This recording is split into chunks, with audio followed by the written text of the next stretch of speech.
Thank you. So before I start, let me say that it's just a tremendous pleasure to be here. I'm always happy to have the opportunity to help out Hunter. In fact, and I promise you this is a true story, I had a dream last night that before I came here, I was having breakfast with a bunch of Hunter students, and they were kind of talking about, what advice could I possibly give Hunter students, and we were chatting away about this and that, and then there was a very obscure song on the radio playing, and I stopped what I was saying to the students, and I said, by the way, that's Lou Reed. So if you get nothing else from what I have to say today, you can go check that out. So having said that, let me jump right in because I do have probably too much to say, and I will probably speak very quickly. Question is, how did the global financial crisis change the world? And my argument is it changed the world by bringing an end to something called the second post-war American order. And the end of that order will bring about an era of new thinking and, more importantly, new contestation about how to best manage the international economy, and that it is an era that will be associated with reduced U.S. power and influence and new American vulnerabilities as well. So again, this will be one of the less inspirational, I think, talks of the day. Second American order, your first response to that should be, what do you mean second American order? Well, I think to understand the global financial crisis, you have to understand where it came from. And what's interesting, if you study these things, as I am forced to, the U.S. kind of built two very distinct international orders after the Second World War. One was called the Bretton Woods system. It worked from around 1948 to 1973. But then there was a second one called the Globalization Project of around 1994 to 2007. And crucially, as I will emphasize, these two orders were built on different types of thinking, of ideas. The first was kind of a Keynesian-flavored, what they called embedded liberal order, meaning that the national economy should be oriented toward an expanding international economy, but that it would be, their policies would be embedded in sort of domestic social purpose to protect national policy from the power of disruptive international market forces. And so the assumption was that states would, for example, use capital controls and other things like that to mediate these dangers. Now the second order had very different ideas. It was more classical or market fundamentalist, the idea that markets, even markets for financial assets, always knew best. And as I study international politics, I need to emphasize to you that not coincidentally, this idea coincided with the widely shared assumption among American foreign policy elites that U.S. power and interest would be advanced in a world characterized by kind of the encroachment of unfettered international global market forces, or the processes of globalization, as we call them. Now, the first order crashed on the rocks of the economic distresses of the 1970s. And in the following decades, people didn't really talk much about the American order. They talked a lot about American decline. Indeed, the second American order was really a surprise. It was brought about by a confluence of completely unexpected events. The collapse of the Soviet Union and the end of the Cold War. The collapse of the Japanese economy. The resurgence of the American economy. None of these things were seen as likely to occur at the moment that they happened, and as a combination, they put the U.S. back in the building the world order business. And I think in the ideas front, this mattered in that it also was attended with, in the academy, an apparent delegitimation of Keynesian ideas about how to manage the economy. And so for the U.S., suddenly a colossus, suddenly, and this mattered, absent a peer military competitor, new ideologies and a new recognition of American power went hand in hand, and a new American order was indeed forged. And this new order was rooted in the liberation of finance at home and abroad.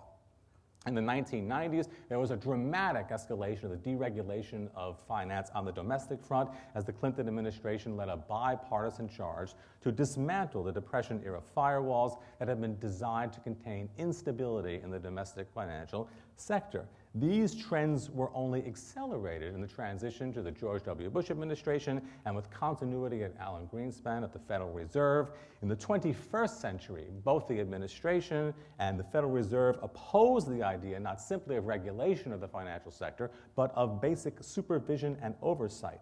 And it oversaw, it even encouraged what became the financialization of the American economy. The financial sector became larger, more concentrated, and, as we came to learn, much riskier.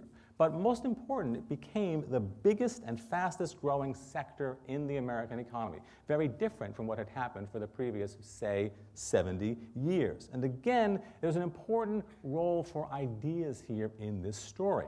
In the 1990s, economists had kind of come around this view, a new macroeconomic consensus that embraced something called the theory of rational expectations, and its fellow traveler, the efficient markets hypothesis, which held that current market prices accurately express the underlying value of all assets always, because they accurately reflect the sum of a collective rational calculus. Sounds good, small problem. Rational expectations theory, if you go out and test it, is actually wrong. That is, real-world outcomes are inconsistent with the expectations of rational expectations theory. And in fact, there are areas in which rational expectations theory does better or worse, and it's in the financial sector where it does particularly bad. It's particularly ill-suited to explain outcomes in finance. Laugh now.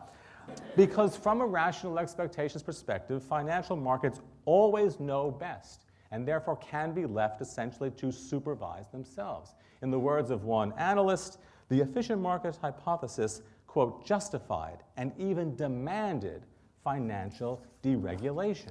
But of course, we live in a real world, and those markets did not liberalize themselves.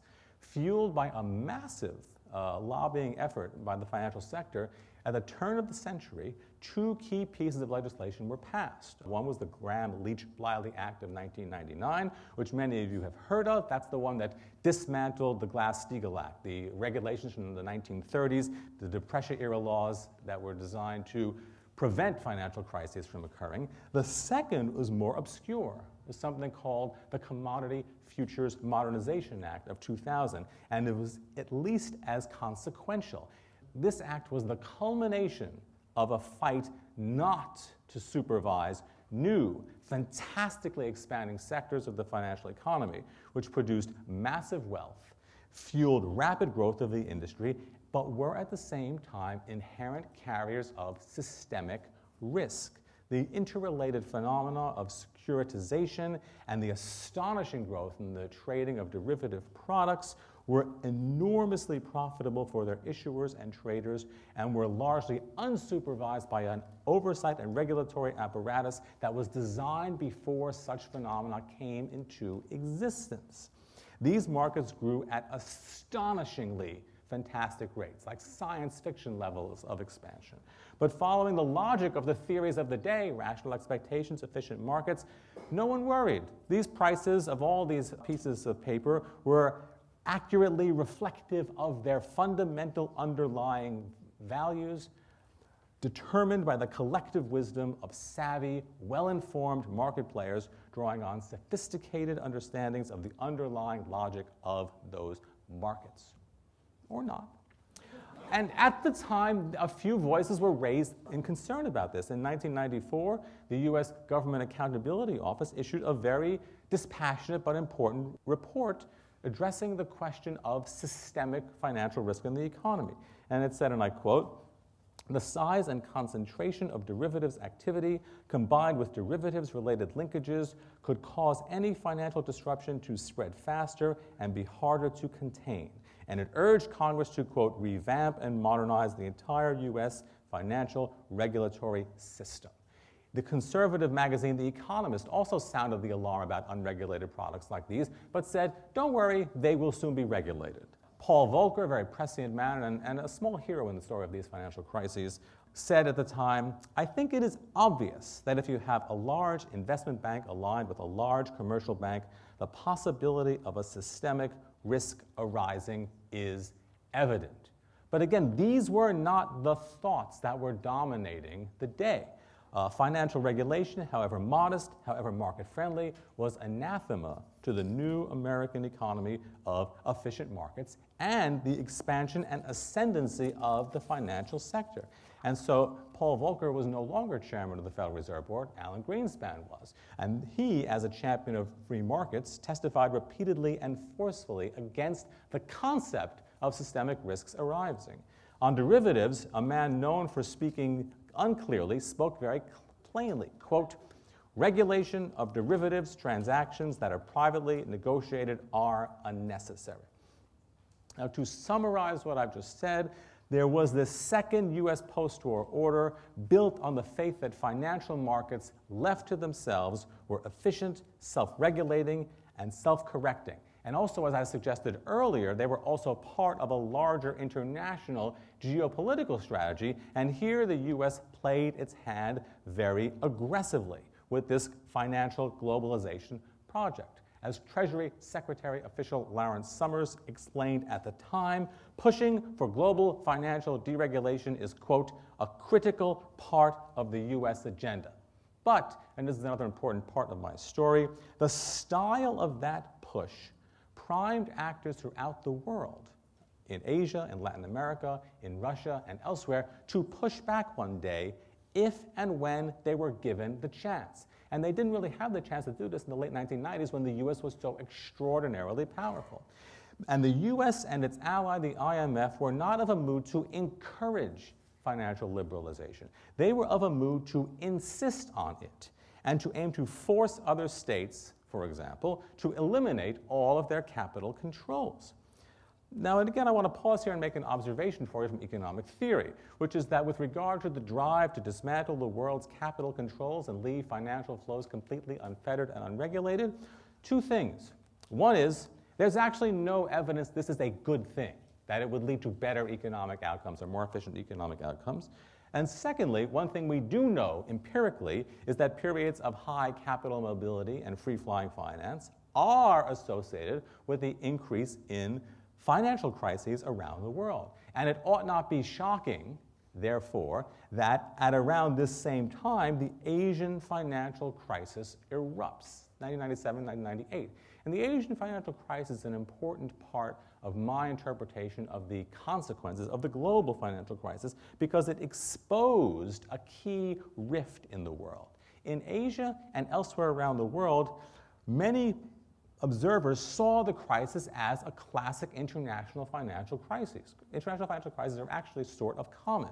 For Japanese officials, and they were not affected by this crisis, they saw the crisis as exposing, quote, "the inherent instability of liberalized international capital markets." Others, like Chinese officials, also not affected by the Asian crisis, agreed in that assessment. But at the IMF and at the US, this view was, quote, unquote, emphatically rejected. And the continued drive for capital deregulation continued. But what's important about this experience is the seed that was planted, this clash of views on how to best manage the international economy. And also, in many states that received assistance from the IMF, there was deep resentment by those who received this assistance because it was often tied to very aggressive conditions that were often asked for by the U.S. in the past, but which these countries had rebuffed. And now they had no choice but to say yes. So to summarize this part of the story, the U.S. emerged from the 1990s triumphant, confident, and unrivaled, but by embracing the financialization of its own economy and by designing a second post-World War II order to press these advantages, the U.S. both erred and overreached. In the 1990s, the U.S. surveyed the financial wreckage visible around the world, Mexico, Asia, Russia, South America, and concluded that financial crises were things that happened to others who, for one reason or another, perhaps even had it coming. Whereas the U.S. financial system was seen as the jewel in the crown of the envied American economy. And it is this that brings us to the global financial crisis of 2007-2008, about which I want to note four things. One is that for much of the world, the global financial crisis was the second major financial crisis of freewheeling capital within the past 10 years. that the epicenter of this crisis was the US. This is my second point, and this is astonishingly novel. Previously, the US was seen as immune from financial crises. The global financial crisis, however, originated in America.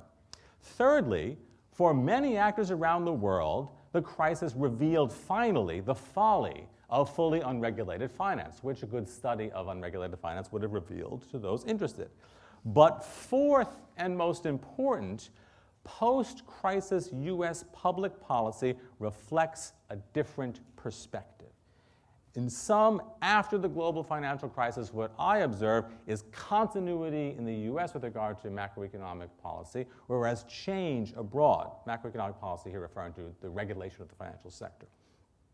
Why so little change in the US? One, because it had this enormously powerful financial sector that did not want change. And in 2009, it spent about $350 million lobbying Congress as Congress was writing the legislation that might re-regulate the financial sector.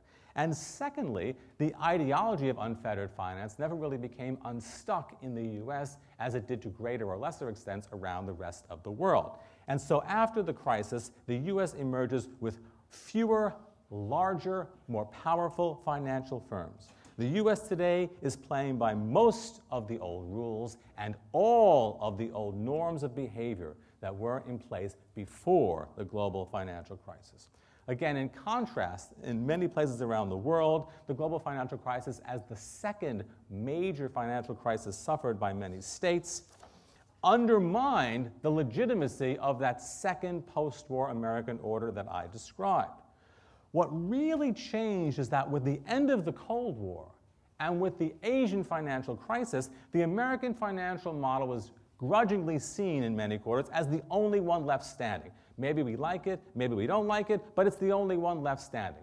Progress towards financial development is understood as converging towards the American way of governing finance. And after the global financial crisis, this is no longer the case. For the US, the global financial crisis is described as a freak accident, the so-called black swan. You can't predict it, it's extremely rare, and we can tinker with the margins, but it is what it is. But for many in the rest of the world, the global financial crisis was a fool-me-twice moment, the recognition that no, unregulated finance, don't try this at home, don't manage your global economy this way.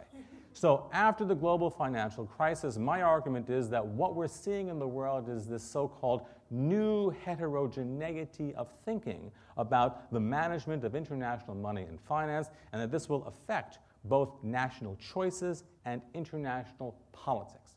Countries will commonly have divergent beliefs about the global financial order, and this will reduce US political influence abroad. And it will make cooperation about the governance of money and finance more problematic. So we're in for a bumpy ride on international economic cooperation.